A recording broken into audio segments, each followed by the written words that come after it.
올가을 한국의 운명이 바뀝니다. 그리고 그 변화는 우리 삶에 직접적인 영향을 미칩니다. 일본 최고의 음향사가 그 이유를 밝히기 위해 4년 만에 침묵을 깼습니다. 이즈미. 그녀는 2011년 동일본 대지진과 2020년 팬데믹을 정확히 예견했습니다. 일본에서만 300만 명이 그녀의 예언을 따랐고 그중 90% 이상이 현실이 되었습니다. 2021년 그녀는 한국의 중심이 무너질 것이라 경고했습니다. 그런데 2025년 8월 그녀는 말합니다. 미래가 완전히 바뀌었습니다.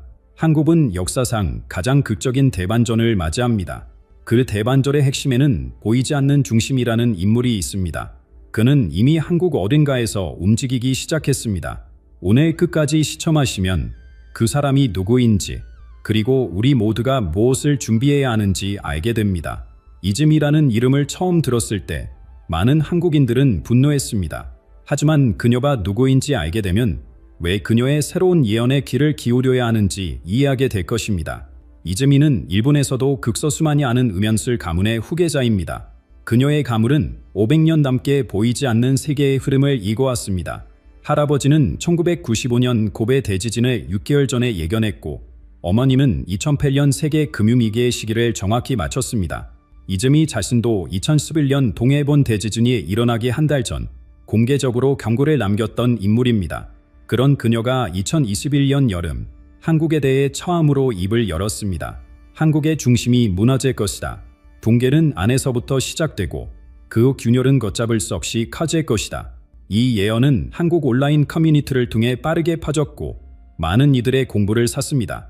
일본인이 한국의 불행을 예언한다는 것 자체가 받아들이기 어려웠으니까요. 하지만 그 후 4년간 한국이 겪은 일들을 돌아보면 어떻습니까? 정치적 극단화, 세대 간 갈등의 심화, 경제적 불확실성, 국제 정세의 압박, 마치 그녀의 예언대로 한국 사회의 중심축이 흔들리는 듯했습니다. 이즈미를 비난했던 사람들조차 내심 불안해하기 시작했죠. 그리고 4년간의 침묵 끝에 올해 7월 말 이즈미가 다시 나타났습니다. 일본의 한 영적 모임에서 그녀는 떨리는 목소리로 고백했습니다. 제가 틀렸습니다. 아니, 정확히 말하면 제가 본 미래가 바뀌었습니다. 한국의 어둠은 이제 곧 끝납니다. 올 가을, 늦어도 초겨울이 오기 전에 한국은 극적인 반전을 맞이할 것입니다. 저는 그 광경을 보고 충격을 받았습니다. 왜냐하면 그녀는 잠시 말을 멈추고 깊은 한숨을 쉬었습니다. 왜냐하면 한국이 빛을 되찾는 순간 일본에는 보이지 않는 균열이 시작되기 때문입니다. 마치 거울처럼 한 나라의 상승은 다른 나라의 하강과 맞물려 있었습니다. 이것이 그녀가 4년간 침묵했던 진짜 이유였습니다. 자신의 조공 일본의 세라바 예견하고도 그것을 공개할 용기가 없었던 것입니다. 하지만 이제 그녀는 결심했습니다. 진실에 말하기로 저는 더 이상 국가라 민족의 경계에 갇혀 있을 수 없습니다. 제가 본 것은 단순한 한 나라의 흥망이 아닙니다. 이것은 동아시아 전체의 운명이 재편되는 거대한 전환점입니다. 그러나 이즈미가 진정으로 두려워한 것은 일본의 쇠락이 아니었습니다. 그녀를 4년간 침묵하게 만든 것은 더 깊고 개인적인 이유였습니다. 그녀가 새로운 비전에서 본 한국의 미래, 그리고 그 미래를 이끌어갈 신비로운 인물, 그것은 그녀가 평생 믿어왔던 모든 것을 뒤흔드는 충격적인 진실이었습니다. 이즈미의 고백은 계속되었습니다. 그녀의 목소리에는 4년간 짊어진 무거운 짐의 흔적이 묻어났습니다. 제가 침묵했던 진짜 이유를 말씀드리겠습니다. 용기가 없었습니다. 새로운 비전에서 본 것은 제 평생의 신념을 무너뜨렸습니다. 한국이 일어서는 순간 일본이 흔들리기 시작한다. 이것을 어떻게 받아들여야 할지 몰랐습니다. 그녀는 잠시 눈을 감고 깊게 숨을 들이쉬었습니다. 그리고 다시 입을 열었을 때 그녀의 목소리는 더욱 단호해졌습니다. 하지만 이제 알았습니다.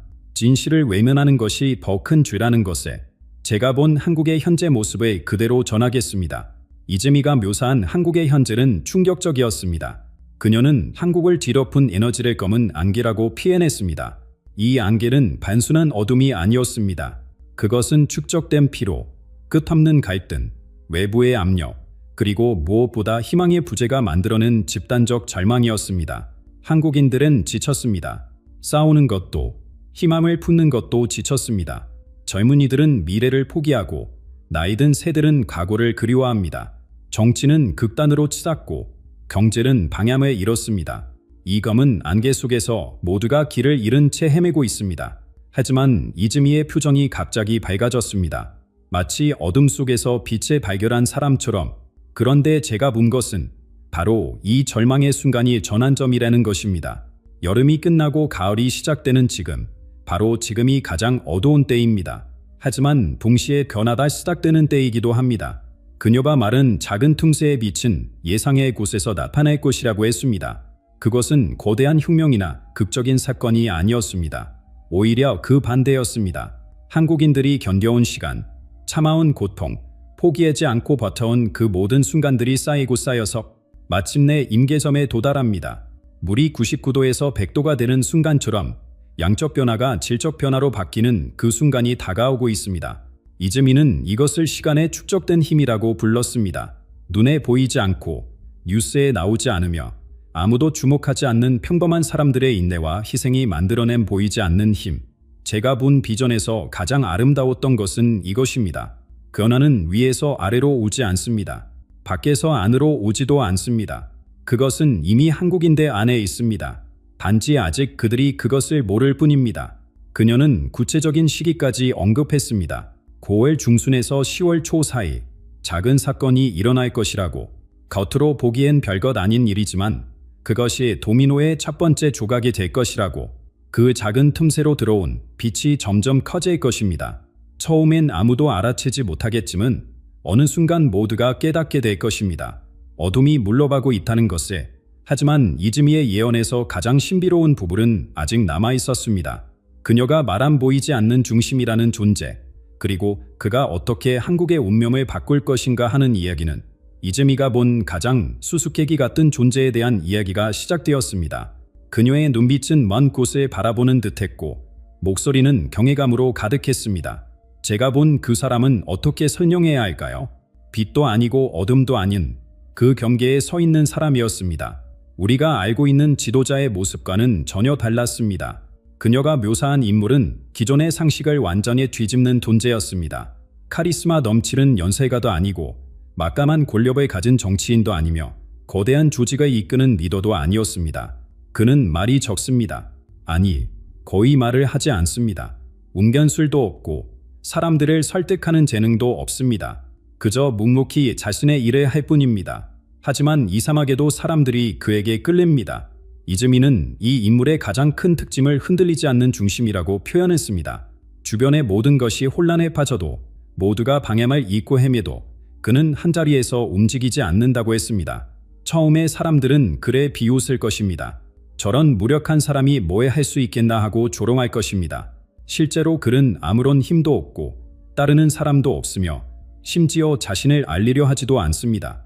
하지만 시간이 지나면서 이상한 일이 일어나기 시작한다고 이즈미는 말했습니다. 그의 주변에서 작은 변화들이 나타나기 시작하는 것입니다. 그는 기존의 길칙을 따르지 않습니다. 정치도, 경제도, 심지어 사회운동의 방식도 따르지 않습니다. 그의 방식은 너무나 단순해서 오히려 혼란스러워 보입니다. 하지만 그 혼란 속에는 새로운 질서가 숨어 있습니다. 이즈미는 이것을 무질서를 깨뜨리는 질서라고 불렀습니다. 기존의 복잡한 시스템과 규칙들이 만들어낸 혼란에 극도로 단순한 원칙으로 돌파하는 것입니다. 사람들이 그를 따르기 시작하는 이유는 단 하나입니다. 그가 멈추지 않기 때문입니다. 모두가 포기할 때, 모두가 절망할 때, 모두가 도망갈 때 그는 그 자리에 있습니다. 마치 폭풍 속의 등대처럼. 가장 놀라운 것은 이 변화가 일어나는 방식이었습니다. 거대한 집회나 혁명적인 선언이 아닌 일상 속의 작은 만남들을 통해 퍼져나간다는 것입니다. 한 사람이 그를 만나고 돌아답니다. 그리고 자신도 모르게 조금 달라집니다. 그 작은 변화가 주변 사람들에게 전해지고 또 전해지고 마치 잔잔한 호수에 떨어진 돌멩이가 만드는 파문처럼 퍼져나갑니다. 이즈미는 이 인물이 언제 나타날지도 암시했습니다. 그것은 한국이 가장 깊은 절망에 빠진 순간, 모든 희망이 사라진 것처럼 보이는 바로 그때라고 했습니다. 9월 말에서 10월 초, 한국 사회가 마지막 한계점에 다다를 때, 그때 그가 모습을 드러낼 것입니다. 아니, 정확히는 그때 사람들이 비로소 그의 존재를 알아차리기 시작할 것입니다. 왜냐하면 그는 이미 오래전부터 그곳에 있었으니까요. 하지만 제가 아직 말하지 않은 가장 중요한 부분이 있습니다. 하지만 유즈미의 예언은 여기서 끝나지 않았습니다. 이 신비로운 인물의 등장이 단지 우연이 아니라 보이지 않는 곳에서 희생한 이들의 기도와 노력이 만들어낸 필연이라는 더 깊은 진실이 남아 있었습니다. 이즈미의 표정이 갑자기 숙연해졌습니다. 그녀가 이제부터 전할 이야기는 예언의 가장 깊은 핵심, 그리고 가장 가슴 아픈 진실이었습니다. 제가 본 비전에서 가장 충격적이었던 것은 이것입니다. 하늘은 기억합니다. 하늘은 모든 것을 기억하고 있었습니다. 특히 아무도 기억하지 않는 이들의 희생을 말합니다. 그녀의 목소리에는 깊은 슬픔이 배어 있었습니다. 마치 그 희생자들의 고통을 직접 목격한 사람처럼. 한국의 회복은 단지 그 신비로운 인물 때문만이 아닙니다. 진짜 토대는 지난 몇 년간, 아니 수십 년간 조용히 자신을 바친 사람들이 만들어 놓은 것입니다. 그들은 이름도 남기지 못했고 인정받지도 못했으며 때로는 오해받고 비난받기까지 했습니다. 이즈미가 말한 이름 없는 영웅들은 우리가 생각하는 영웅과는 달랐습니다. 그들은 화려한 업적을 남기지도 대중의 박수를 받지도 못했습니다. 어떤 이는 정의를 외치다가 침묵당했습니다.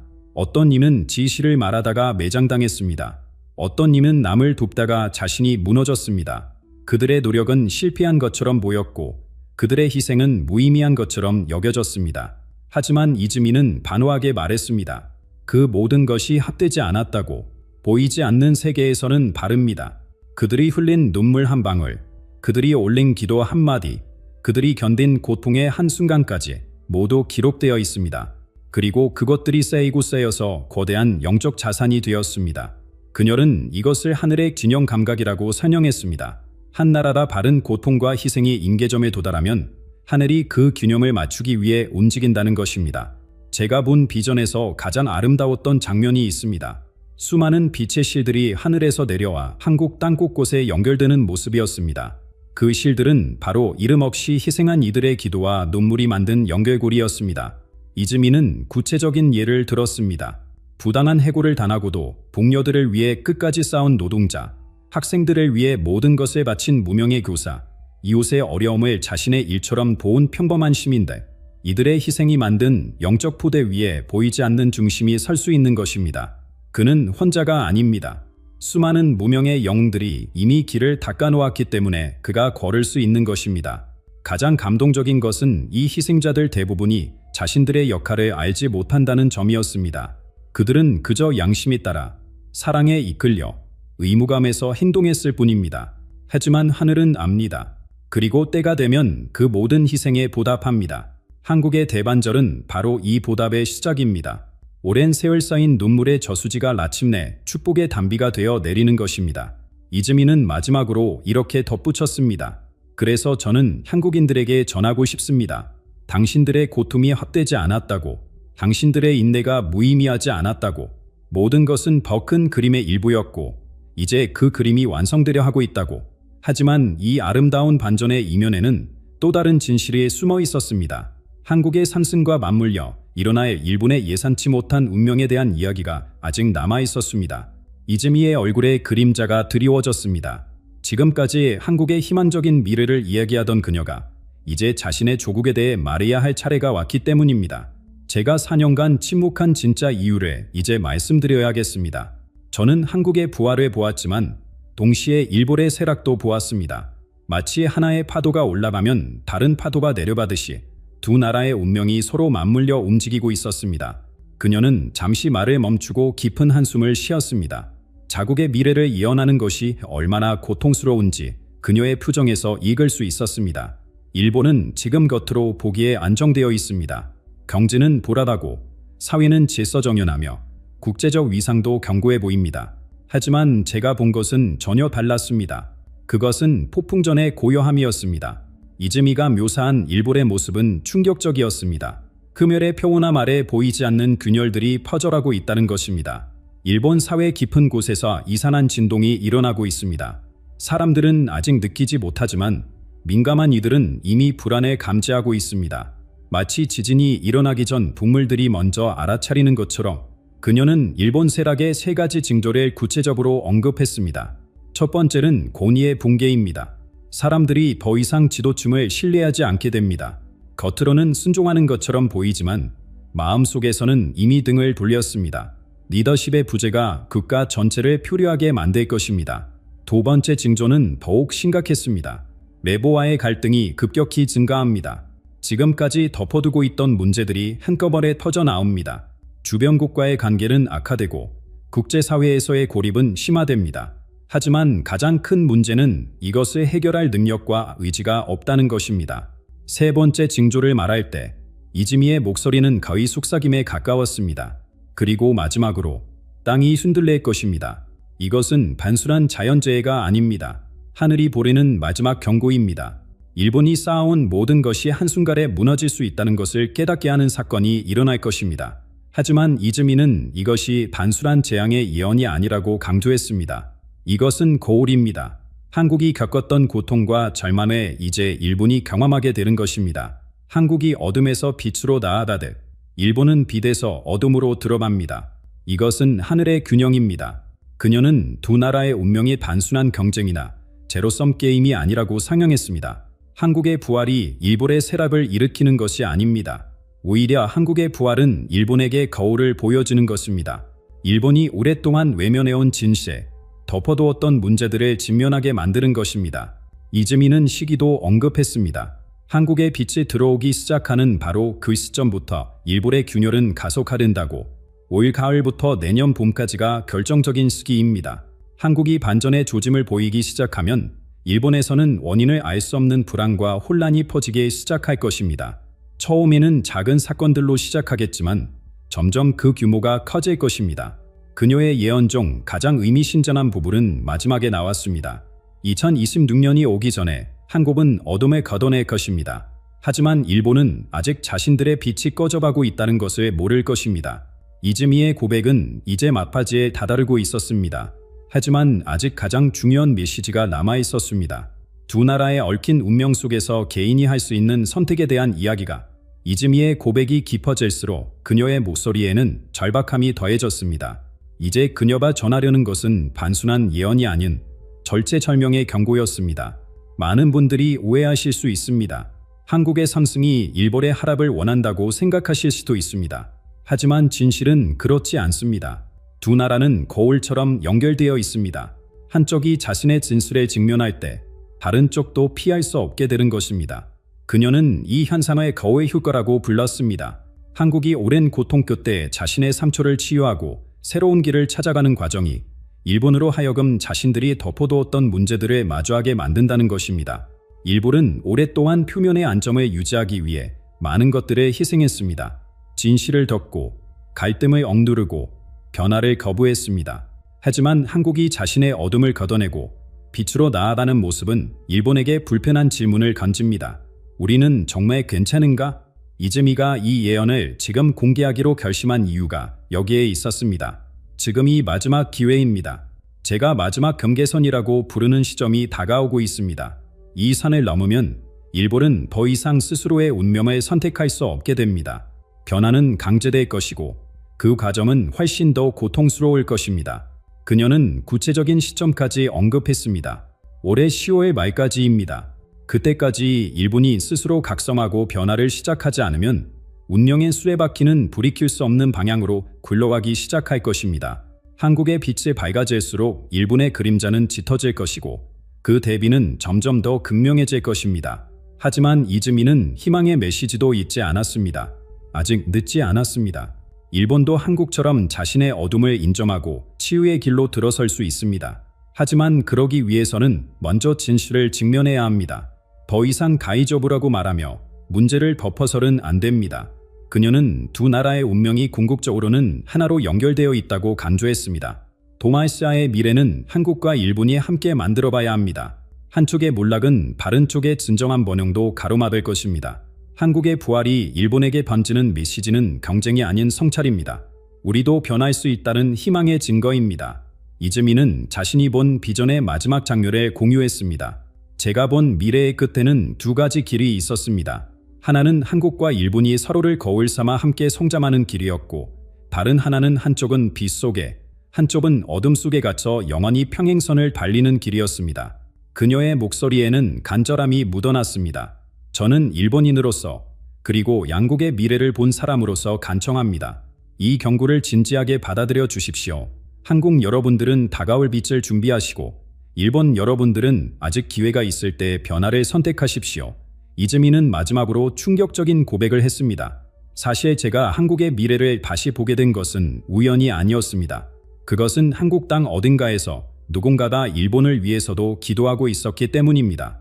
증오가 아닌 연민으로, 경쟁이 아닌 화해의 마음으로 그 기도가 제게 새로운 비전을 보게 했습니다. 이제 이즈미의 예언은 과히 끝나라고 있었습니다. 하지만 가장 중요한 메시지, 개개인이 이 거대한 전환의 시기에 무엇을 할 수 있는지에 대한 이야기가 아직 남아 있었습니다.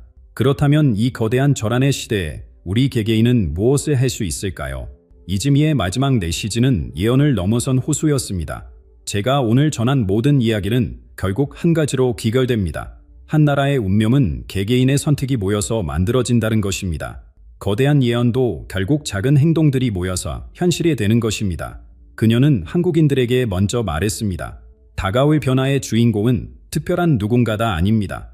바로 여러분 한 사람 한 사람입니다. 어둠 속에서도 포기하지 않고 선에 행하는 평범한 사람들, 절망 속에서도 이웃을 돌보는 따뜻한 마음들이 모여서 기적을 만듭니다. 이즈미는 구체적인 예를 들었습니다.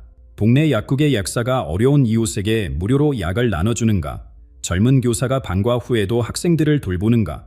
택시 기사가 우는 승객을 위로하는가? 이런 작은 선행들이 쌓여서 나라의 운명을 바꾼다는 것입니다. 빛은 거창한 곳에서 오지 않습니다. 여러분이 지금 있는 그 자리에서 할 수 있는 그 일을 하는 것에서 시작됩니다. 한 사람이 촛불을 켜면 그 빛이 옆 사람에게 전해지고 그렇게 어둠은 물러갑니다. 일본인들에게는 더욱 절박한 메시지를 전했습니다. 변화를 두려워하지 마십시오. 인정하는 것이 무너지는 것이 아닙니다. 오히려 진실을 외면할 때 진짜 붕괴가 시작됩니다. 아직 시간이 있을 때 스스로 변화를 선택하십시오. 이즈미의 최종 메시지는 명확했습니다. 예언은 운명이 아닙니다. 그것은 가능성입니다. 여러분의 선택이 그 가능성을 현실로 만들거나 바꿀 수 있습니다. 어둠을 탓하며 주저앉을 것인가? 아니면 작은 촛불이라도 켤 것인가? 그 선택이 모든 것을 결정합니다. 그녀는 마지막으로 이렇게 덧붙였습니다. 기억하십시오.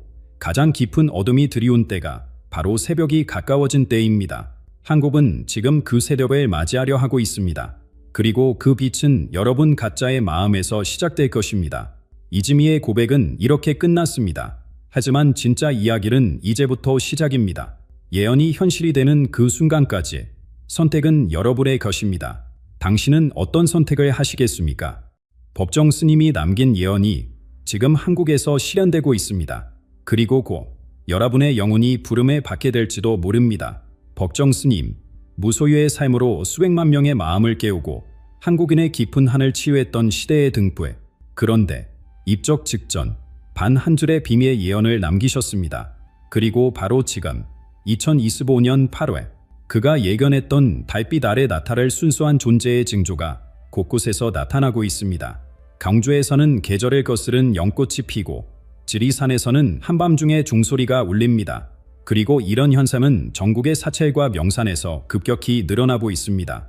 오늘 이 영상을 끝까지 시청하시는 분들만이 법정 스님이 예견한 한국의 영적 대각성과 여러분의 영혼이 받게 될 부름의 진정한 의미를 깨닫게 될 것입니다. 법정 스님을 아시나요? 그는 우리가 더 많이 가지려고 발버둥 치는 동안 홀로 비움의 길을 걸었습니다. 성관사의 작은 암자에서 그는 세상의 소음을 등지고 살았습니다. 아침 해가 뜨면 묵묵히 차를 우려내고 저녁 달이 뜨면 고요히 앉아 명상했습니다. 사람들은 그를 무소유의 성자라 불렀지만 정작 그는 자신의 그저 놓아주는 법을 배우는 사람이라고 했습니다. 그의 지혜는 책에서 나온 것이 아니었습니다. 강물이 흐르듯 삶의 흐름을 관찰하며 그 안에서 진리를 발견했습니다. 봄에는 꽃이 피고 가을에는 잎이 떨어지듯 모든 것에는 때가 있음을 알았습니다. 그래서 그는 붙잡지 않았고 쫓지 않았으며 다만 지켜볼 뿐이었습니다. 많은 이들이 그를 찾아왔습니다. 삶의 무게에 짓눌린 사람들, 답을 찾지 못해 헤매는 영혼들이었자 그는 긴 설법 대신 짧은 한마디로 그들의 마음을 열었습니다. 버리세요. 그러면 얻게 됩니다. 이 단순한 진리가 수많은 이들의 삶을 바꾸었습니다.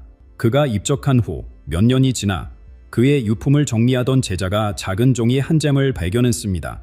거기에는 반 한 줄의 문장이 적혀 있었습니다. 달빛 아래 순수한 존재가 나타나 빛에 가져올 것이다. 처음에는 누구도 이 문장의 의미를 알지 못했습니다. 그저 스님의 마지막 시구련이 생각했자. 하지만 올해 들어 이상한 일이 일어나기 시작했습니다. 전국각지의 사찰에서, 영상 모임에서, 심지어 평범한 일상 속에서도 이 문장이 사람들의 입에 오르내리기 시작한 것입니다. 한 스님은 새벽 예불 중에 갑자기 이 문장이 떠올랐다고 했습니다. 어떤 주부는 꿈속에서 이 말을 들었다고 했고, 한 청년은 명상 중에 이 문구가 가슴속에서 울려 퍼졌다고 증언했습니다. 마치 잠들어 있던 씨앗이 봄비를 만나 일제히 싹을 틔우다. 이 예언은 사람들의 마음속에서 생명력을 얻기 시작했습니다. 더 놀라운 것은 이 현상이 어떤 조직이나 단체의 주도가 아니었다는 점입니다. 소셜미디어에서 자연스럽게 퍼져나갔고, 카페와 찻집에서 조용히 회자되었으며, 가족 모임에서 은밀히 공유되었습니다. 마치 바람에 실린 민들레 씨앗처럼 이 메시지는 스스로의 힘으로 퍼져나갔습니다. 그리고 지금 이 순간에도 수많은 사람들의 침묵 속으로 들어가고 있습니다. 새벽 산책을 시작한 사람들, 명상 앱을 다운받은 직장인들, 템플스테이를 예약하는 젊은이들, 그들은 모두 무언가를 느끼고 있습니다. 소음으로 가득한 세상에서 고요함을 찾으려는 갈망, 그리고 그 고요함 속에서 만날 순수한 존재에 대한 기대감. 법정 스님의 예언은 단순한 미래 예측이 아니었습니다. 그것은 우리 안에 잠들어 있던 영적 갈망을 깨우는 부름이었고, 이제 그 부름에 응답하는 영혼들이 하나둘 깨어나고 있는 것입니다. 하지만 이것은 시작에 불과했습니다. 왜냐하면 지난 몇 주 동안 이 예언이 단순한 말이 아니라는 것을 증명하는 놀라운 징조들이 나타나기 시작했기 때문입니다. 먼저 꿈의 영역에서, 그리고 자연계에서, 마침내 우리가 볼 수 있는 현실 속에서 무언가가 움직이기 시작했습니다. 여러분도 느끼고 계신가요? 최근 들어 꿈이 이상하게 생생해졌다는 것을 지난 달부터 전국의 사찰에서 기이한 보고가 들어오기 시작했습니다. 해인사의 한 스님은 연속 사흘 밤 같은 꿈을 꾸었다고 합니다. 흰 옷을 입은 사람이 달빛 아래 서 있는데 그가 나타나자 것은 바람이 잠잠해지고 요동치던 마음이 고요해졌다는 것입니다. 그 사람은 아무 말도 하지 않았지만 그의 존재만으로도 모든 것이 평화로워졌다고 했습니다. 처음에는 개인적인 경험으로 치부했습니다. 하지만 며칠 후 통도사에서, 그 다음엔 백담사에서, 심지어 도심 한복판의 작은 포교당에서도 똑같은 꿈을 꾸었다는 증언이 나왔습니다. 서로 연락도 없었던 스님들이 같은 시기에 같은 모습을 목격한 것입니다. 꿈은 점점 더 구체적으로 변해갔습니다. 어떤 이는 그 존재가 손을 들어 하늘에 가리키는 것을 보았고, 또 어떤 이는 그가 땅에 무언가를 그리는 모습을 목격했습니다. 모두가 공통적으로 느낀 것은 하나였습니다. 그 존재 앞에서는 두려움이 사라지고 오직 평온함만이 남았다는 것. 그런데 더 놀라운 일이 일어났습니다. 자연계가 반응하기 시작한 것입니다. 동해의 어부들이 처음 목격한 것은 지난주였습니다. 달이 없는 캄캄한 밤, 바다가 은빛으로 빛나기 시작했습니다. 파도가 칠 때마다 은색빛이 일렁였고, 물고기들이 수면 위로 뛰어오를 때마다 빛의 궤적을 남겼습니다. 한 늙은 어불은 60년 바다 생활에서 이런 광경은 처음이라며 눈물을 흘렸습니다. 이틀 후 또 다른 현상이 보고되었습니다. 이번엔 지리산이었습니다. 자정이 되자 산 전체에서 낮고 깊은 울림이 들려왔습니다. 종소리도 아니고 바람소리도 아닌, 마치 산 자체가 숨을 쉬는 듯한 소리였습니다. 등산객들은 그 소리를 들으며 알 수 없는 동의감에 사로잡혔다고 했습니다. 그리고 어제 가장 신비로운 일이 일어났습니다. 남산의 한 바위 절벽에서 발견된 것입니다. 누가 그렸는지, 언제 그려졌는지 아무도 모릅니다. 하지만 거기엔 분명히 하나의 상징이 새겨져 있었습니다. 완벽한 원안에 가느다란 선 하나가 그어진 모양, 마치 감은 눈처럼 보이면서도 동시에 모든 것을 보고 있는 듯한 느낌을 주는 기묘한 형상이었습니다. 지질학자들이 조사했지만 인위적인 흔적은 찾을 수 없었습니다. 오히려 그 문양은 바위 안에서부터 스며나온 것처럼 보였습니다. 마치 오랜 세월 잠들어 있다가 이제야 모습을 드러낸 것처럼 사람들은 이 모든 현상을 보며 깨닫기 시작했습니다. 법정 스님의 예언이 단순한 은유가 아니었다는 것에, 무언가가 정말로 시작되고 있다는 것에, 처음엔 보이지 않는 영역에서, 꿈과 직관의 세계에서 시작된 변화가 이제 눈에 보이는 현실로 나타나기 시작한 것입니다. 그러나 이것은 더 큰 변화의 서막에 불과했습니다. 왜냐하면 곧 이 신비로운 현상들은 깊은 산속과 먼 바다를 넘어 우리가 매일 살아가는 도시의 한복판으로 다가올 것이기 때문입니다. 그리고 그때 누구도 부인할 수 없는 진실이 모습을 드러낼 것입니다. 그리고 마침내 도시가 깨어나기 시작했습니다. 서울의 한복판에서 처음 일어난 일은 너무나 미묘해서 대부분의 사람들이 놓쳤습니다.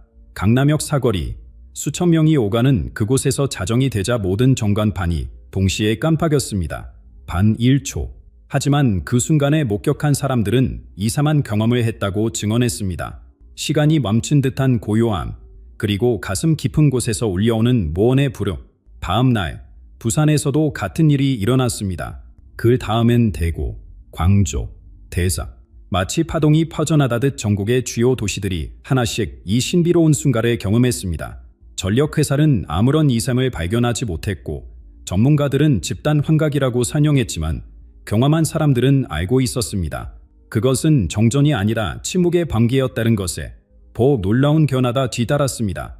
도시 곳곳에 디지털 시계들이 자정이 되면 잠시 멈추는 현상이 관찰되기 시작한 것입니다.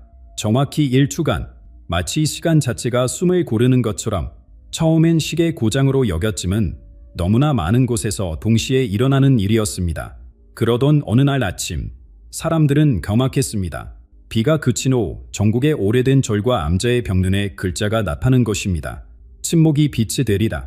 페인트도 아니고 주각도 아닌 빗물이 돌 표면에 무언가와 반응하여 드러낸 문구였습니다. 마치 수백 년 전부터 그곳에 숨어있다가 정해진 때가 돼야 모습을 드러낸 것처럼 문화재청이 긴급 조사에 나섰지만 설명할 수 없었습니다. 어떤 과학적 분석으로도 이 현상을 기념할 수 없었던 것입니다. 오히려 조사를 하면 할수록 더 많은 미스터리가 발견되었습니다. 글자가 나타난 장소들을 지도에 표시하자 그것들이 기묘한 패턴을 이루고 있다는 사실이 밝혀진 것입니다. 그 패턴은 남산에서 발견된 상징과 놀랍도록 흡사했습니다. 완벽한 엄과 그 안에서 이제부터 사람들의 행동이 변하기 시작했습니다. 특별한 이유 없이 걷기 시작하는 사람들이 늘어났습니다. 세력 공원은 침묵 속에 걷는 사람들로 가득 찼고 퇴근 후 명상센터를 찾는 직장인들이 급증했습니다. 누가 시킨 것도 아닌데 마치 내면의 나침반이 그들을 이끄는 것처럼 한 택시 기사는 이렇게 말했습니다. 손님들이 별했어요.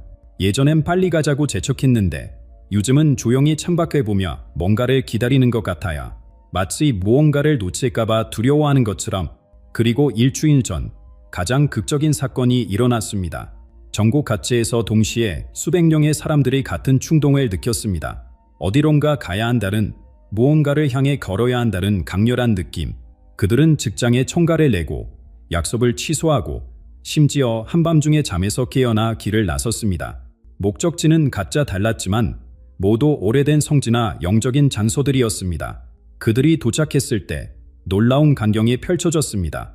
전국에서 모여든 수백 명의 사람들이 서로를 마주 보고 있었던 것입니다.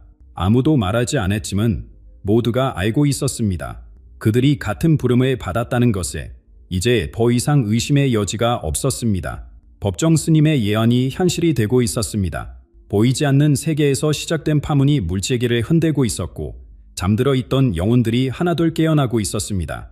하지만 이 모든 것은 준비 과정에 불과했습니다. 진정한 존재, 예언 속의 순수한 자는 아직 모습을 드러내지 않았으니까요. 그러나 진졸은 분명했습니다. 그의 발걸음이 가까워지고 있다는 것에, 그리고 그가 나타날 때 세상은 전혀 다른 곳이 될 것이라는 것에, 그리고 어제 그가 났습니다. 아니, 정확히 말하면 그의 존재가 느껴지기 시작했습니다. 새벽 3시 33분, 경주의 불국사에서 첫 신호가 왔습니다. 절에 머물던 스님들이 동시에 잠에서 깨어났습니다. 특별한 소리가 들린 것도 아니고 누가 깨운 것도 아니었습니다. 그저 알 수 없는 평온함이 온 사찰을 감쌌고 모두가 자연스럽게 눈을 떴습니다. 그리고 그들이 마당으로 나왔을 때 믿을 수 없는 광경을 목격했습니다. 달도 없는 칠흑 같은 밤하늘을 가로지르는 하얀 빗줄기가 있었습니다.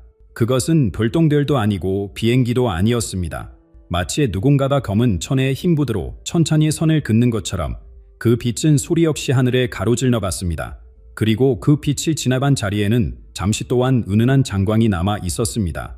같은 시각, 전국 곳곳에서 비슷한 경험들이 보고되었습니다. 어떤 이는 깊은 명상 중에 가슴속에서 따뜻한 빛이 피어오르는 것을 느꼈고, 또 어떤 이는 꿈속에서 빛으로 된 존재를 만났다고 했습니다. 공통점은 하나였습니다. 그 존재는 특정한 형체가 없었다는 것, 비치면서 동시에 공기였고 소리이면서 동시에 침묵이었습니다. 다음 날 아침, 경주 안압지에서 기적이 일어났습니다. 계절도 아닌데 연못의 모든 연꽃이 일제히 피어난 것입니다. 그것도 평범한 연꽃이 아니었습니다. 끝잎 하나하나가 마치 내부에서 빛을 발하는 것처럼 은은하게 빛났습니다. 식물학자들이 데려왔지만 설명할 수 없었습니다. 꽃잎을 분석해도 특별한 것은 없었지만 분명히 빛나고 있었던 것입니다. 더 놀라운 것은 그 연꽃들이 모두 한 방향을 향하고 있었다는 사실입니다. 마치 해바라기가 태양을 따르듯 모든 꽃이 남산 방향을 바라보고 있었습니다.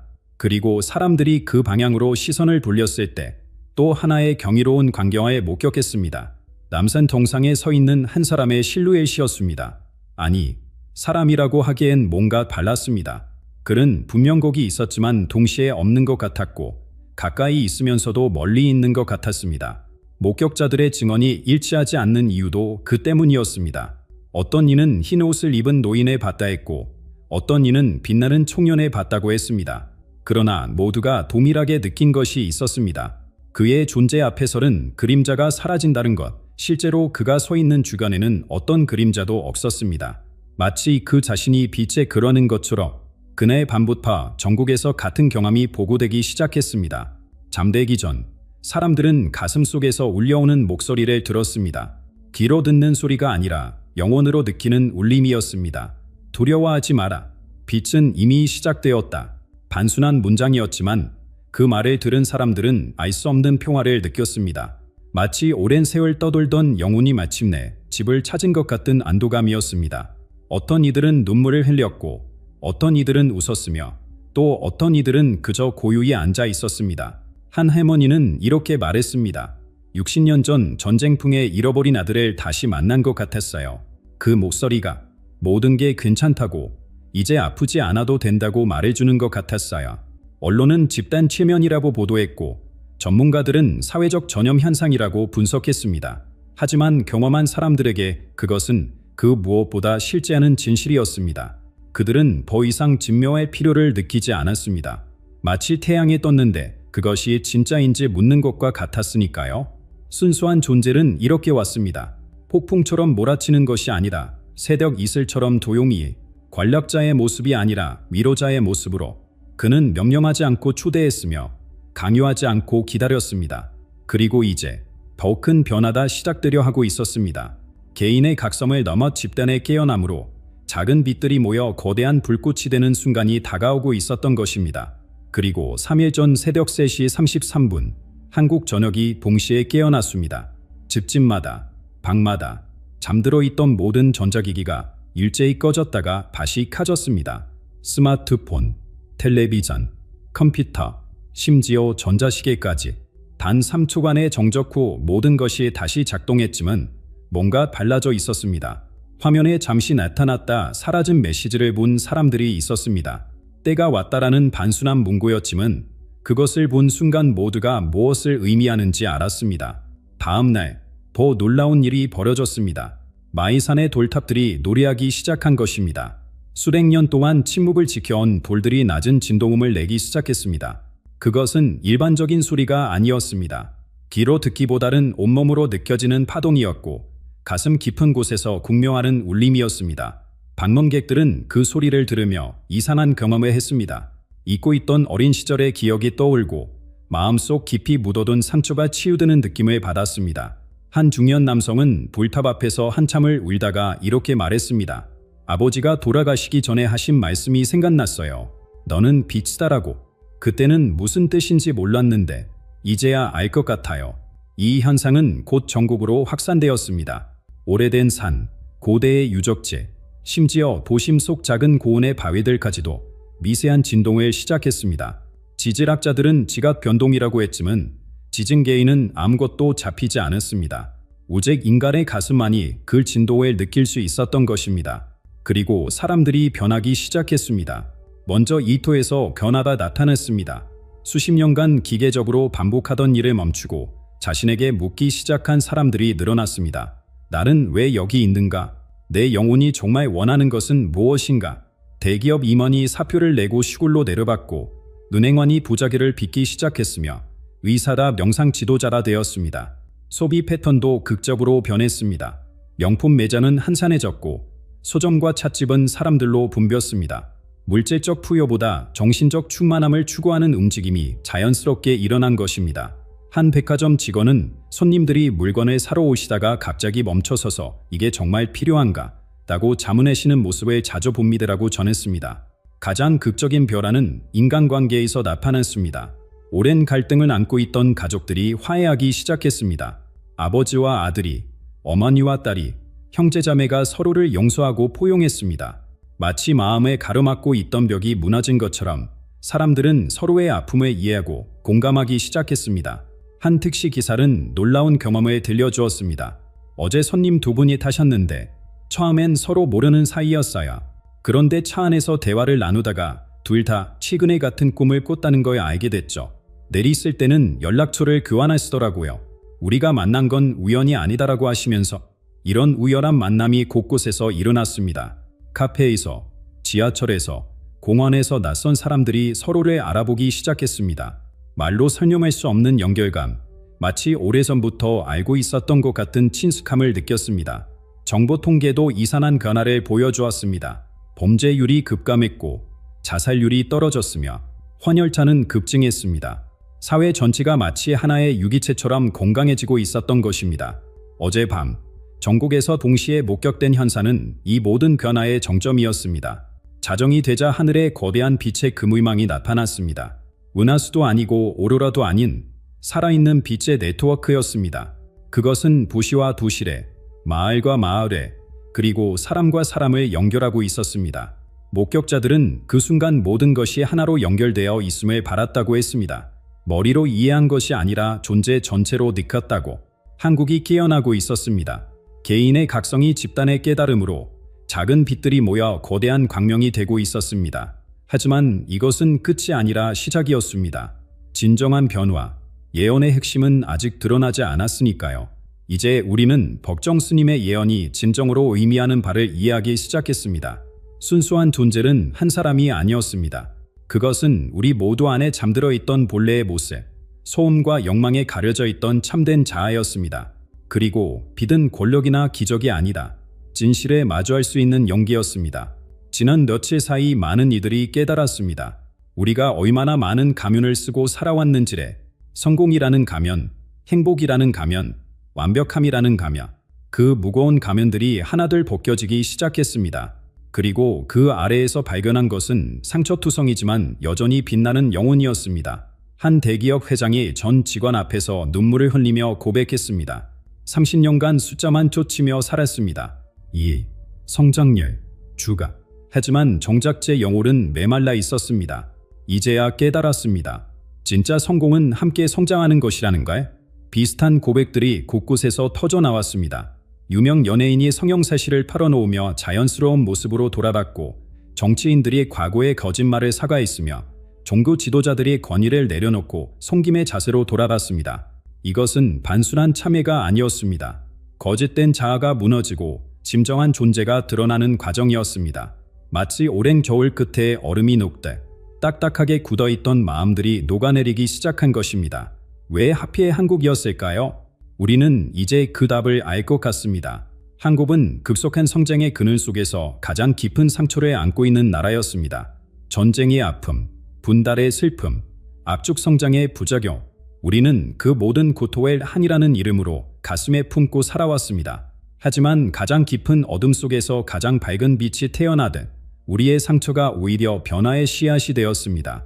고통은 아는 사람만이 진정한 치유를 이해할 수 있고 어둠을 경험한 사람만이 빛의 소중함을 알 수 있으니까요. 한 도슨은 이렇게 설명했습니다. 한국은 세계의 영적 심장과 같습니다. 가장 빠르게 뛰었고 가장 많이 아팠으며 이제 가장 먼저 치유되고 있습니다. 우리의 치유는 곧 세계의 치유로 이어질 것입니다. 실제로 변화의 파문은 국경을 넘어 퍼져가고 있었습니다. 일본에서는 한국의 변화를 목격한 사람들이 자발적인 영상 모임을 시작했고 중국에서는 물질주의를 반성하는 움직임이 일어났으며 동남아시아 전역에서 영적 부흥의 조짐이 나타났습니다. 마치 던져진 불이 만든 파문이 연못 전체로 파절하듯. 그러나 가장 중요한 변화는 보이지 않는 곳에서 일어나고 있었습니다.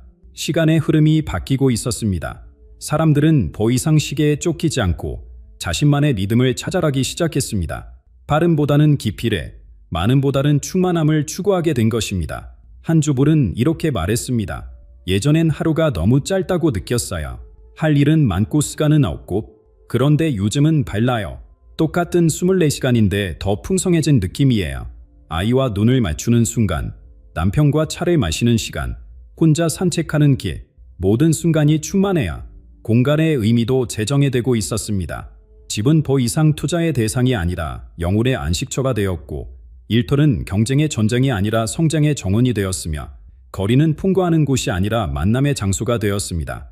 이 모든 변화의 중심에는 침묵이 있었습니다. 소음의 시대가 끝나고 고요의 시대가 시작되고 있었습니다. 사람들은 말을 줄이고 경청에 늘렸으며 주잠을 멈추고 이해를 시작했습니다. 그리고 그 침묵 속에서 들리기 시작한 것이 있었습니다. 우주의 심장박동 소리, 생명의 숨결, 그리고 서로를 향한 사랑의 속삭임. 예언은 이렇게 성취되고 있었습니다. 화려한 기적이 아니라 조용한 변화로, 한 사람의 치연이 아니라 모두의 깨어남으로 예언은 이미 시작되었습니다. 하지만 완성은 당신의 선택에 달려 있습니다. 만약 이 메시지가 당신의 가슴을 울렸다면 그것은 우연이 아닙니다. 당신도 이미 부름을 받은 것입니다. 댓글로 당신의 경험을 나눠주세요. 최근에 느낀 이상한 꿈, 설명할 수 없는 동시성, 가슴 깊은 곳에서 올라온 깨달음, 무엇이든 좋습니다. 당신의 이야기가 다른 누군가의 영혼을 깨우는 거울이 될 수 있습니다. 그리고 이 영상을 필요한 사람에게 전해주세요. 말하지 마세요. 그저 조용히 공유하세요. 진짜 준비된 영혼은 스스로 알아볼 것입니다. 법정 스님은 말했습니다. 무소유란 아무것도 갖지 않는 것이 아니라 불필요한 것을 갖지 않는 것이다. 이제 우리도 불필요한 것들을 내려놓을 때입니다. 두려움, 욕심, 미움, 가면, 그리고 꼭 필요한 것만 가슴에 품을 때입니다. 사랑, 평화, 진실, 그리고 서로를 향한 연민. 달빛 아래 순수한 존재가 나타났습니다. 그것은 바로 당신입니다. 빛을 가져올 사람도 당신입니다. 지금 이 순간, 당신은 무엇을 선택하시겠습니까? 예언은 끝이 아니라 시작입니다. 당신의 선택으로부터. 미국 중앙정보국이 3년간 극비리에 조사해온 한국의 진실이 있습니다. 에든 러셀, 그는 트럼프 당선, 우크라이나 전쟁, 그리고 2024년 미국 대선 결과를 모두 정확히 예측한 미국 정보부의 그림자 예언가입니다. 그의 예측이 한 번도 빗나간 적이 없다는 사실 알고 계십니까? 그리고 지금 그가 한국에 대해 남긴 가장 충격적인 경고가 공개되었습니다. 2025년 8월 15일 관복절, 한국의 모든 것이 뒤집어지는 날이 온다는 것입니다. 더 놀라운 것은 이미 미국 정부가 그 증거를 확보했다는 사실입니다. 한국인들이 알고 있는 현실은 조작되었다. 통계는 그려졌고 여론은 만들어졌다. 그리고 그 진술이 곧 폭로된다. 여러분이 느껴온 그 이상한 침묵, 설명할 수 없는 무기력, 뭔가 잘못되었다는 글직감, 모두 사실이었습니다. 오늘 이 영상을 끝까지 보시는 분들만이 다가올 대전 안의 실체와 새로운 한국의 운명을 먼저 알게 될 것입니다. 지금부터 제가 공개할 7가지 진실은 여러분의 모든 것을 바꿔놓을 것입니다. 미국 정부가 그 증거를 확보했다고 말씀드렸죠? 그 중심에 한 남자가 있습니다. 바로 에덴 러셀입니다. 버지니아주 깊은 산속에 살고 있는 이 노인을 아는 사람은 많지 않습니다. 하지만 워싱턴의 권력자들 사이에서 그의 이름은 조용히 회자됩니다. 72세의 러셀은 30년 동안 단 한 번의 인터뷰도 하지 않았습니다. 소셜미디어는 물론 이메일조차 사용하지 않는 사람입니다.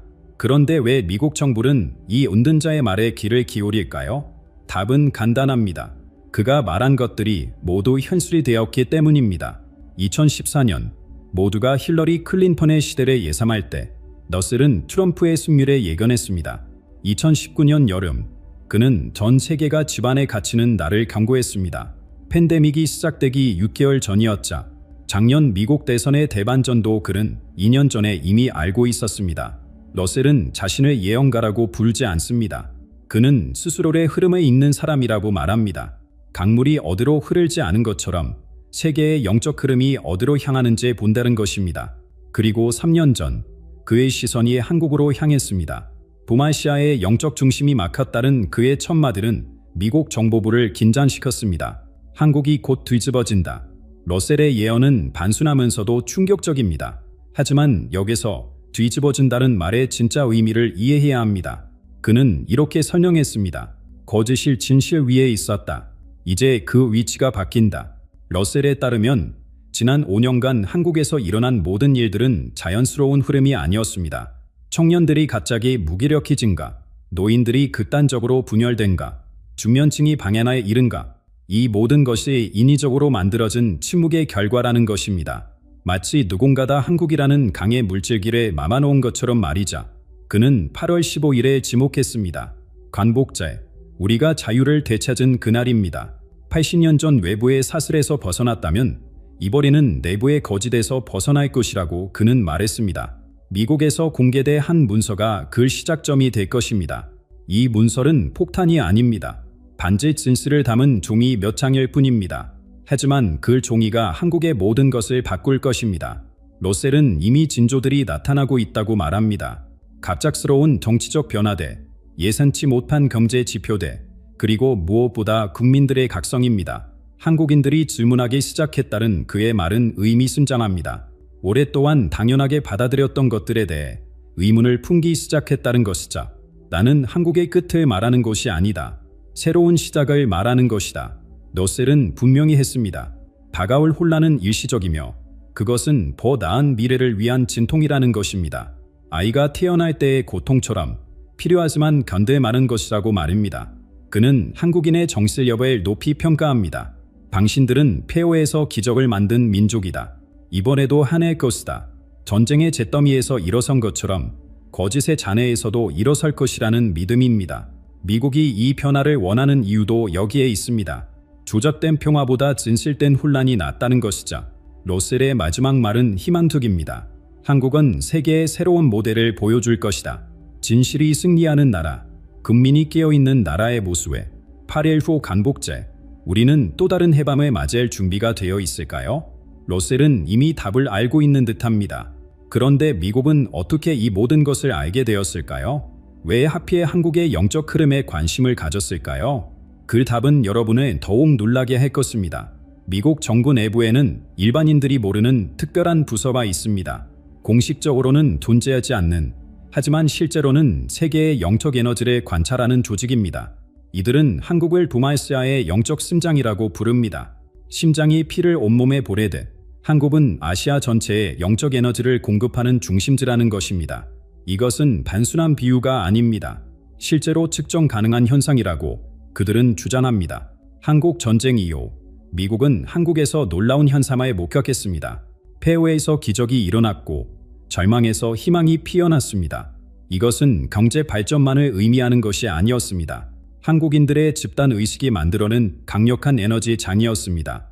기도하는 어머니대, 희생하는 아버지대, 꿈꾸는 청년들이 만든 거대한 영적 물결이었죠. 미국은 이 에너지가 공산주의를 막는 보이지 않는 방패 역할을 한다고 믿었습니다. 그래서 그들은 조용히 관찰하기 시작했습니다. 위성으로, 데이터로, 그리고 러셀 같은 특별한 능력자들을 통해서 말입니다. 70년 동안 한국의 영적 흐름은 강물처럼 흘렀습니다. 때로는 거세게, 때로는 잔잔하게, 하지만 멈추지 않고 흘렀습니다. 그런데 2020년, 무언가 이상한 일이 일어났습니다. 갑자기 그 흐름이 멈춘 것입니다. 아니, 정확히는 누군가가 댐을 만들어 막아버린 것처럼 보였습니다. 한국은 갑자기 너무 조용해졌습니다. 이것은 쾌화가 아니었습니다. 죽음과 같은 정적이었습니다. 젊은이들의 열정이 사라졌고 노인들의 지혜가 무시되었으며 중년들의 활력이 꺼져왔습니다. 미국의 관찰자들은 경악했습니다. 한국이 숨을 쉬지 않는다는 보고서가 올라왔습니다. 더 이상한 것은 통계였습니다. 모든 수치가 너무나 완벽했습니다. 여론조사는 정확히 반반으로 나뉘었고 경제지표는 교과서처럼 움직였으며 사회 현상들은 마치 기획된 것처럼 전개되었습니다. 자연스러운 혼돈이 사라지고 인위적인 질서가 들어선 것입니다. 이것은 조작이다라는 너셀의 첫 진단이 나온 것도 이때였습니다. 미국은 즉시 비공식 조사를 시작했습니다. 표면적으로는 아무 일도 없는 것처럼 보였지만 내부적으로는 대규모 정보 수집이 이루어졌습니다. 한국의 모든 데이터를 분석했고 소셜미디어를 추적했으며 민심의 흐름을 읽었습니다. 3년간의 조사 끝에 그들이 내린 결론은 충격적이었습니다. 한국의 영혼이 납치되었다. 이 조사에 참여한 한 요월은 익명을 조건으로 이렇게 말했습니다. 우리는 처음에 중국이나 북한의 공작을 의심했습니다. 하지만 아니었습니다. 이것은 내부에서 일어난 일이었습니다. 누군가가 한국인들의 집단 무의식을 조종하고 있었습니다. 방법은 경이했습니다. 미디어를 통한 세뇌, 교육을 품은 사상주의, 그리고 무엇보다 두려움과 분열의 조장이었습니다. 러셀은 이 조사 결과를 한 문장으로 요약했습니다. 한국은 스스로를 배신했다. 하지만 그는 희망도 함께 전했습니다. 배심은 깨달음의 시작이다. 이제 한국인들이 진실을 마주할 시간이 왔다. 조사는 끝났고 보고서는 완성되었습니다. 8일 후 그 내용이 세상에 공개될 것입니다. 그런데 이 보고서에는 무엇이 들어있을까요? 어떤 증거가 한국을 뒤흔들 만큼 강력할까요? 넷셀이 말하는 조작된 현실의 실체는 무엇일까요? 그 답은 여러분의 상상을 초월할 것입니다. 처음 이상함을 감지한 것은 데이터 분석가들이었습니다. 한국의 통계를 들여다보던 미국 전문가들은 믿을 수 없는 패턴을 발견했습니다. 모든 숫자가 너무나 아름다웠던 것입니다. 여론조사는 항상 정확히 예상 범위 안에 들어왔고 선거 결과는 마치 계산기로 나눈 것처럼 균등했으며 경제 지표는 교과서의 그래프를 그대로 옮긴 듯했습니다. 한 분석가는 이렇게 표현했습니다. 자연은 이렇게 완벽하지 않다. 이것은 누군가가 그린 그림이다. 실제 사람들의 감정과 공식 데이터 사이에는 거대한 간극이 있었습니다. 거리의 사람들은 분노하고 있었지만 조사 결과는 만족을 보여주었습니다. 청년들은 절망하고 있었지만 통계는 희망적이었습니다. 노인들은 배신감을 느꼈지만 수치는 신뢰를 나타냈습니다. 이 괴리를 설명할 수 있는 것은 단 하나뿐이었습니다. 조작입니다. 러셀은 3년간의 데이터를 분석한 후 확신에 찬 목소리로 말했습니다. 이것은 실수가 아니다. 계획이다. 누군가가 한국의 현실에 의도적으로 왜곡하고 있었던 것입니다. 마치 화가가 캔버스에 그림을 그리듯 한국이라는 나라를 원하는 모습으로 색칠하고 있었습니다. 언론은 조정되었고 여론은 제조되었으며 민심은 억압되었습니다. 그들은 이것을 현실 프로젝트라고 불렀습니다. 이 프로젝트의 목적은 명확했습니다. 국민들을 잠들게 하는 것이었습니다. 생각하지 못하게 하고 질문하지 못하게 하며 자음하지 못하게 만드는 것이었습니다. 방법은 경이했습니다. 직접적인 탄압이 아닌 부드러운 세뇌였습니다. 공포가 아닌 무관심을 심는 것이었습니다. 분노가 아닌 친염을 만드는 것이었습니다. 미국 조사팀이 가장 충격을 받은 것은 한국인들의 침묵이었습니다. 왜 아무도 묻지 않는가? 이것이 그들의 가장 큰 의문이었습니다. 명백히 이상한 일들이 일어나고 있는데 왜 아무도 의문을 제기하지 않는가? 답은 간단했습니다. 질문하는 능력 자체가 마비되었기 때문입니다. 한국인들의 영적 호흡이 막혔던 것입니다. 러셀은 이를 영혼의 질식이라고 표현했습니다. 몸은 살아있지만 정신은 잠들어 있는 상태, 눈은 뜨고 있지만 보지 못하는 상태, 귀는 열려 있지만 듣지 못하는 상태였습니다. 이것이 지난 5년간 한국에서 일어난 일의 진실이었습니다. 하지만 더 무서운 것은 이 모든 것이 한국인들 스스로의 동의하에 이루어졌다는 점입니다. 그들은 편안함을 선택했다. 진실보다 거짓을, 자유보다 안전을, 깨어있음보다 잠듦을 선택했다. 러셀의 이 말은 뼈아픕니다. 하지만 동시에 희망도 담겨 있습니다. 선택했다면 다시 선택할 수 있다는 것입니다. 잠들었다면 깨어날 수 있다는 것입니다. 조작되었다면 진실을 찾을 수 있다는 것입니다. 이제 그 순간이 다가오고 있습니다. 7일 후 모든 조작의 증거가 담긴 문서가 공개됩니다. 하지만 그것은 시작에 불과합니다. 진짜 중요한 것은 그 다음입니다. 한국인들이 어떻게 반응할 것인가? 진실에 마주할 용기가 있을 것인가? 그 문서, 그 작은 종이의 조각이 어떻게 거대한 변화를 일으킬 수 있을까요? 러셀은 이미 그 과정을 정확히 예견하고 있습니다. 거대한 산사태는 작은 돌멩이 하나로 시작된다. 러셀은 이렇게 비유했습니다. 8월 15일에 공개된 문서는 바로 그 돌멩이입니다. 겉보기에는 평범한 보고서입니다. 몇 장의 종이와 숫자대, 그리고 간단한 분석이 전부입니다. 폭로도 아니고 고발도 아닙니다. 단지 사실을 담은 기록일 뿐입니다. 하지만 그 사실이 모든 것을 바꿀 것입니다. 이 문서의 힘은 그 출처에 있습니다. 한국이 아닌 미국에서 나온다는 점, 그것도 정부 차원에서 작성되었다는 점이 핵심입니다. 한국 내부의 목소리는 이미 조작되고 억압되었습니다.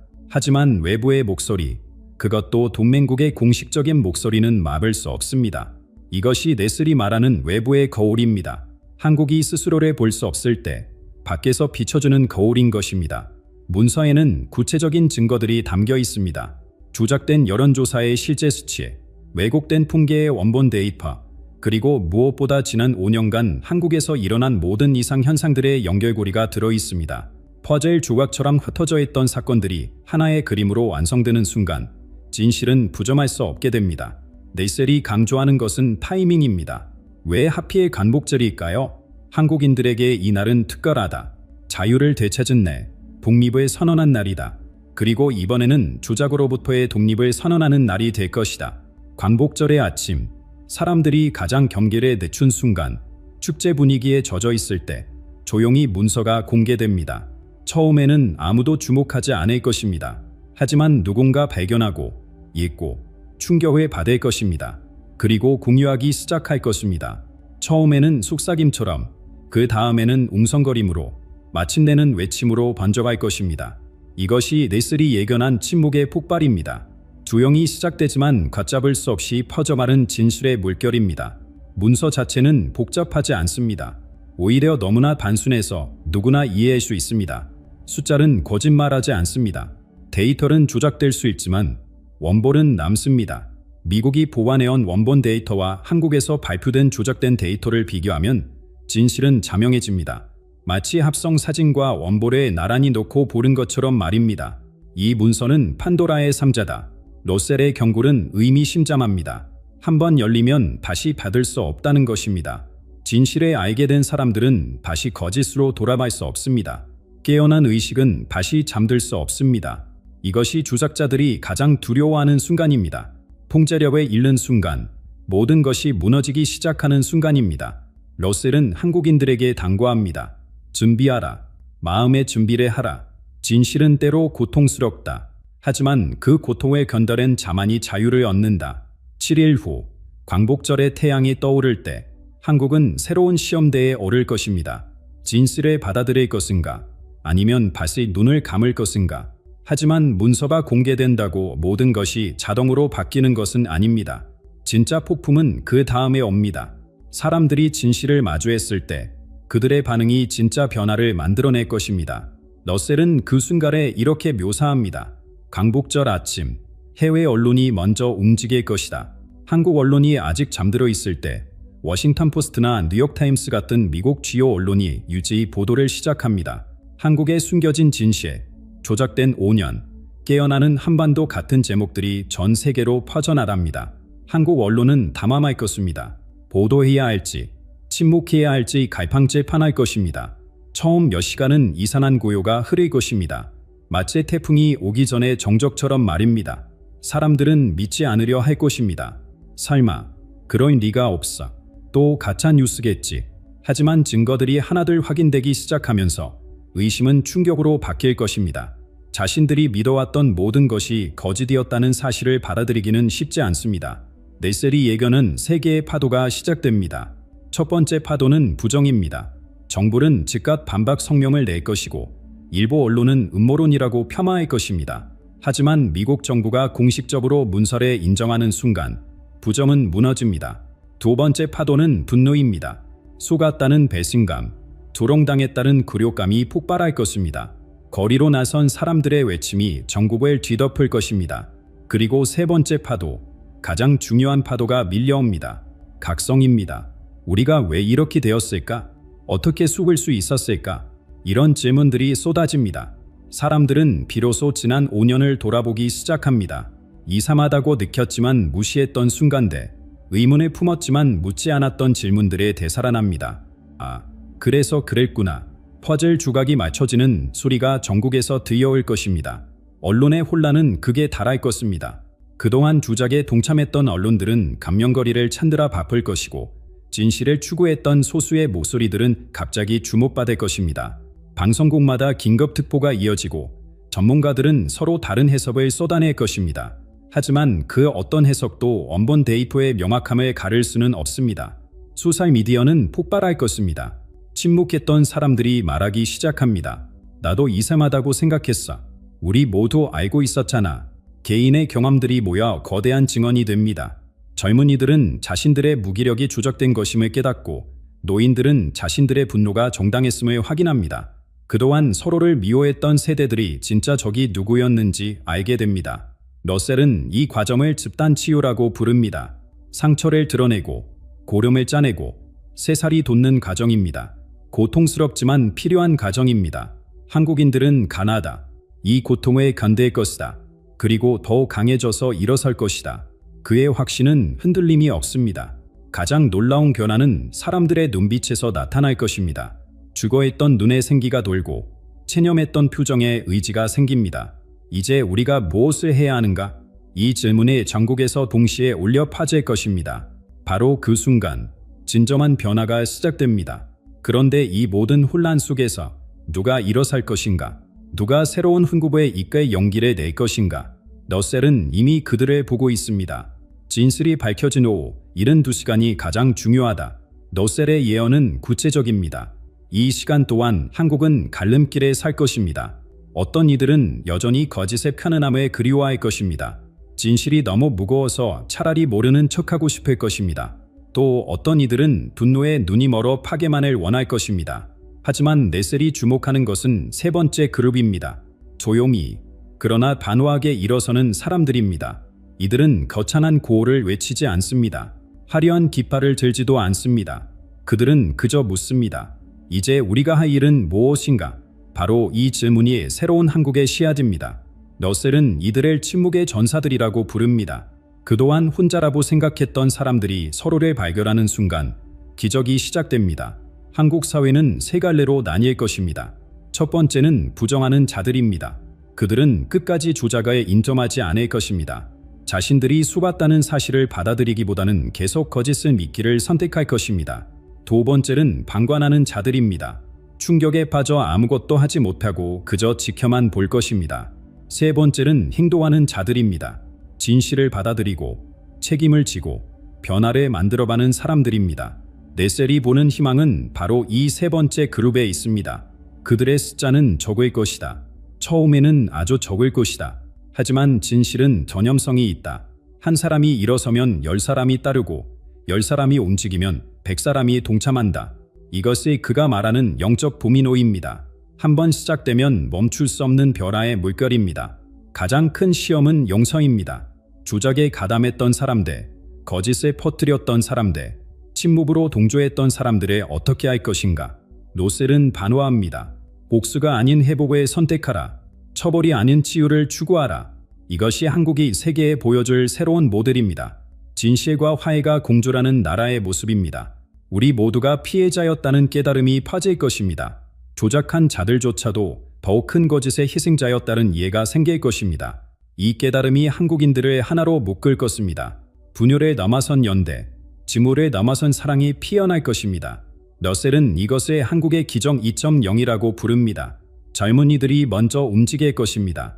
그들의 무기력이 조작되었다는 것을 안 순간 잠들었던 열정이 폭발할 것입니다. 노인들이 지혜를 보탤 것입니다. 그들의 경험이 다시 존중받기 시작할 것입니다. 중년들이 다리가 될 것입니다. 세대를 연결하고 과거와 미래를 이어줄 것입니다. 이렇게 한국은 다시 하나가 됩니다. 러셀의 예언에는 경고도 있습니다. 쉽지 않을 것이다. 고통스러울 것이다. 많은 눈물이 흐를 것이다. 하지만 그는 확신합니다. 한국인들은 해낼 것이다. 왜냐하면 그들의 영혼에는 불굴의 정신이 살아있기 때문이다. 전쟁을 이겨냈듯이, 가난을 극복했듯이 이번에도 진실로 거짓을 이길 것입니다. 8일 후 광복절의 태양이 떠오를 때 한국은 선택의 순간을 맞이합니다. 과거에 머물 것인가? 미래로 나아갈 것인가? 거짓의 안락함을 택할 것인가? 진실의 고통을 감수할 것인가? 그리고 그 선택이 한국을 어디로 이끌 것인가? 넷셀이 본 미래의 한국은 우리의 상상을 초월합니다. 한국은 더 이상 보호받는 나라가 아닐 것이다. 보호하는 나라가 될 것이다. 러셀의 이 말은 한국의 운명을 완전히 다시 쓰는 예언입니다. 지금까지 한국은 강대국 사이에서 균형을 잡으며 생존해 왔습니다. 하지만 진실의 시험을 통과한 한국은 전혀 다른 위치에 서게 됩니다. 세계가 배우고 싶어하는 나라, 따르고 싶어하는 모델이 되는 것입니다. 러셀은 구체적인 시기까지 제시합니다. 2026년 봄, 세계는 한국을 다시 발견할 것이다. 진실과 마주한 용기, 거짓을 극복한 지혜, 분열을 치유한 사랑이 한국을 완전히 새로운 나라로 만들 것입니다. 이것은 경제력이나 군사력이 아닙니다. 영적 권위, 도덕적 리더십입니다. 세계가 갈망하지만 찾을 수 없었던 것을 한국이 보여주게 됩니다. 한국의 젊은이들이 세계의 희망이 될 것이다. 무기력에서 깨어난 그들은 누구보다 진술의 가치를 압니다. 조작이 얼마나 무서운지, 자유가 얼마나 소중한지 뼈저리게 경험했기 때문입니다. 그들이 만들어갈 새로운 문화, 새로운 기술, 새로운 철학은 전 세계 젊은이들에게 영감을 줄 것입니다. 한류가 문화를 넘어 정신의 물결이 되는 것입니다. 봉화시아의 균형추가 바뀔 것입니다. 지금까지 힘의 논리가 지배했다면 이제는 정의의 원칙이 중심이 됩니다. 한국이 그 중심에 서는 것입니다. 러셀은 이것을 영적 중력이라고 표현합니다. 물리적 힘이 아닌 정신적 끌림으로 주변국들이 한국을 바라보게 된다는 것입니다. 중국도, 일본도, 러시아도 한국의 변화를 주목할 것입니다. 신뢰가 새로운 화폐가 될 것이다. 두자를 극복한 한국은 세계에서 가장 투명한 나라라 됩니다. 거짓말이 불가능한 시스템, 조작이 포하지 않는 문화를 만들어냅니다. 이것이 한국의 가장 큰 자산이 됩니다. 세계의 기업들, 정부들, 기관들이 한국과 일하기를 원할 것입니다. 믿을 수 있는 파트너, 신뢰할 수 있는 동맹이기 때문입니다. 러셀이 가장 강조하는 것은 영적 부흥입니다. 한국은 세계의 기도실이 될 것이다. 이것은 종교적 의미가 아닙니다. 물질을 넘어선 가치, 이익을 넘어선 원칙, 개인을 넘어선 공동체를 추구하는 정신적 중심지가 된다는 의미입니다. 전 세계에서 길을 잃은 영혼들이 한국에서 답을 찾을 것입니다. 통일도 자연스럽게 올 것이다. 러셀의 이 예언은 많은 이들을 놀라게 합니다. 하지만 그의 논리는 명확합니다. 진실로 하나된 남한을 북한도 거부할 수 없을 것입니다. 무력이 아닌 매력으로, 위협이 아닌 희망으로 통일의 문이 열릴 것입니다. 2030년 이전의 한반도는 하나가 된다. 그의 확신은 흔들림이 없습니다. 세계는 한국의 선택을 지켜볼 것입니다. 한국의 성공은 다른 나라들에게 용기를 줄 것입니다. 우리도 할 수 있다. 우리도 진실을 선택할 수 있다. 우리도 자유로워질 수 있다. 이렇게 한국은 작은 나라에서 위대한 나라로, 보호받는 나라에서 영감을 주는 나라로 거듭날 것입니다. 러셀의 마지막 메시지는 간단합니다. 준비하라. 8일 후가 시작이다. 한국의 진정한 간복이 시작된다. 80년 전 우리 조상들이 꿈꾸었던 진정한 분밀, 완전한 자유, 영적 해방이 마침내 실현되는 것입니다. 여러분, 이제 선택은 우리의 몫입니다. 러셀의 예언을 믿든 믿지 않든 한 가지는 분명합니다. 우리 모두가 느끼는 이 이상함, 이 답답함, 이 갈망은 실제합니다. 8월 15일, 우리는 어떤 선택을 할 것입니까? 진실을 마주할 용기가 있습니까? 새로운 한국을 만들 준비가 되었습니까? 댓글로 여러분의 생각을 들려주세요. 우리 함께 이 역사적 순간을 준비합시다.